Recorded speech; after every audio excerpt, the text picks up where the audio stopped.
mga beshies. Ngayon, may adventure tayo tungkol sa memory distortion. Kasama natin si at si Butch. Sabihin nga ang salita. Tama! Memory distortion? Ano yun, Dora? Ito yung mga pagkakataon na, wait, hold up, wait. Parang hindi natin naaalala at malabo na yung ating isip. Have you ever experienced that, Butch? OMG, yes! All this time, akala ko nakakita ako ng higanting kulay dilaw na nyoging dun sa may bundok. Yun pala, bato! Thank you, Dora. Nababasa niyo ba ang nababasa ko? Tama! Transcends! Ito yung mga alaala na nagpa-fade over time. Ngayon, naisip natin, tapos later on, ano nga ulit yun? Have you ever experienced that, Butch? Parang nung hindi ko maalala kung sino yung kumain ng mataba kong nyoging. See? Exactly! Nawa-wipe out ang details sa ating utak. Ano kaya susunod? Tara! Nababasa niyo ba ang nababasa ko? Tama! Absent-mindedness. Ito yung hinahanap mo yung phone mo, pero hawak mo pala.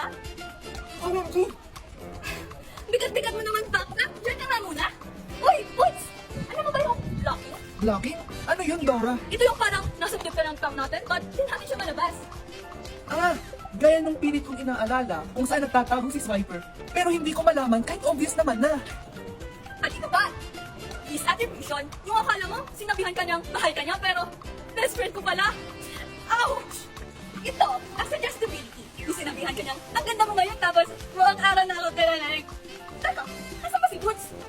Haha, pero friendly compliment lang pala yung Besh. Wala pala yung Marisha. Malapit na tayo mga besh. Alam niyo ba kung ano yung bias? Yung ang dami kami ng red flags, tapos yung parang yung pinipilit. Parang ikaw, alam mo ng toxic, Dora, pero pinipilit mo pa rin na may good side siya. At finally, persistence. Ito yung gusto mo nang kalimutan, pero bumabalik pa rin. Come on, Dagenas. Everybody, let's go. Memory distortion. I know that we can do it. What is transcience? Memory speed in time. What absent-mindedness? Forget through lack of focus. What is blocking? Treasure for our last time. What is attribution? Wrongs for our memory. What suggestibility? Misleading for others. What is bias? Memory is shaped by feelings. What persistence? Like a memory finger. Ha ha ha ha ha. Seven seeds of memory. Mga bata, hanggang sa muli!